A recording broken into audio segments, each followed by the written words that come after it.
محضر آیت الله بهجت بودیم، خدا حفظ کنه انشاءالله. بنده سوال کردم که حاج آقا مبشراتی راجع به امام زمان، نزدیک شدن فرج، نزدیک بودن فرج خدمتتون هست؟ بنده سوال کردم از ایشون مبشراتی از اینکه نزدیک باشید فرج حضرت خدمتتون هست؟ فرمودن بله. بهشون عرض کردم که میشه بفرمایید. فرمودن من یک دوستی دارم تشرف محضر حضرت دارد. آیت الله بهجت فرمودن من یک دوستی دارم تشرف محضر حضرت بقیت الله دارد. آمد منزل ما. ایشون فرمودن آمد منزل ما. ازش سوال کردم تازگی تشرف داشتیم محضر امام زمان؟ گفت که چرا؟ گفتم از فرج و ظهورشون سوال نکردی؟ گفت چرا؟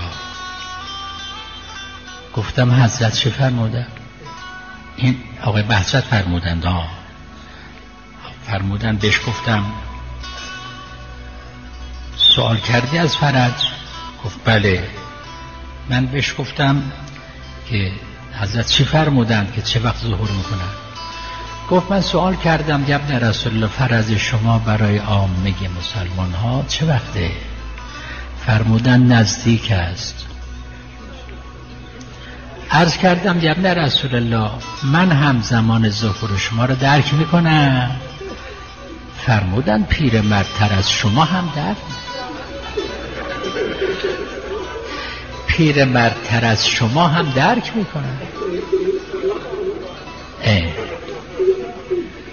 بنده سوال کردم از آیت الله بهجت این دوست شما که این تشرف داشته چند سالشونه؟